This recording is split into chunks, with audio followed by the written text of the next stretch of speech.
علي القربوسي شاب تونسي مدون تونسي شاهد على تفاصيل الأحداث في ليبيا ومصر وسوريا. سوريا التي غادرها تاركا وراءه عددا من الشباب التونسي الذين انخرطوا طائعين أو مدفوعين في القتال هناك. علي القربوسي تبينت له على الجبهة حقائق عديدة يكشفها اليوم. علي القربوسي 29 سنة من قفصة، درس بالمعهد العالي للفنون والحرف، هوايته الموسيقى وهو عازف ماهر على الجيتار.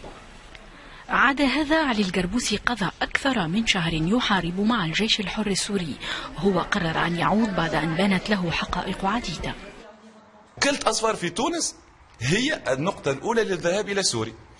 يقص به يلزم الوكالة هذيك معناها باش تشوف كمية الدناءة والقذارة، يلزم عند البيئة هذيك، يلزم الفلوس هذيك تمشي للشخص بعينه، يمشي لتركيا، من تركيا يكلموه بالتليفون يقولوا تهبط لانطاكيا تقابل أبو أحمد. وأنا نعرف الشباب اللي كانوا في سوريا واللي موجودين تو يعرفوا شكون أبو أحمد.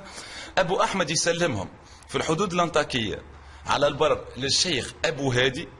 أبو هادي عنده هونداي سيرة أو شنو تكلف حوالي 25,000 دولار يا أبو قلب، وأنا ونيتي نشري عجل.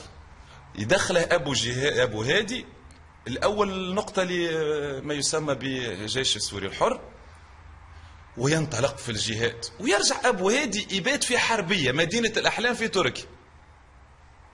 سألناه عن مصير هؤلاء الشباب بعد أن دخلوا التراب السوري.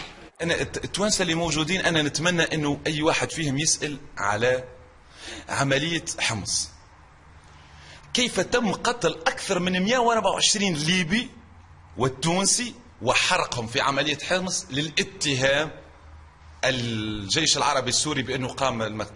واثنين، لا يمكن لأي جريح عربي يقاتل في سوريا أن يداوى. من يجرح يموت، وأتحداهم أنهم يجيبون واحد عربي جريح عربي فقط يداوى في أحد المستشفيات الميدانية. احنا غادي حمل مدافع نتاع العرك، احنا غادي الزيت اللي قاعدين يجريسوا به في الدم السوري اللي قاعد يصير. وقت يجي شيوخ تدعو الى الجهاد في منابر وائمه، كيف يمكن انك تدعو الى الجهاد في مكان لا تعلمه؟ من يذهب للجهاد؟ يذهب المفقرون والمعدومون والليس لديهم مستقبل والفاقدين الامل في الحياه. هل شفت نهار واحد معناها عنده اكس 5 ماشي يجاهد؟ ولاد المفقرين ولاد الشعب ولاد الحياة الشعبيه يبعثوا فيهم لسوريا، لأنهم قاعدين يخوضوا في حرب بالوكالة في سوريا. اليوم غدوة أنا شاب تونسي، أنا واحد من الناس مش عارف يمكن لأني الحمد لله أنا بديت نحقق في أملي، رجعت نعيش حياتي الطبيعية. لكن هما زاد لو أنه كل واحد فيهم تفحت له باب للإنتاج للعمل باش يبدع باش يجاهد، لكن باش يجاهد في مكانه، باش يحاول أنه يصنع وطن يرقب وطن. هناك على الجبهة في سوريا ما زال التونسيون آخرون في قلب المعارك، وربما هناك من يستعد للالتحاق بهم من شبابنا. هو عاد، أما آخرون فمصيرهم مجهول.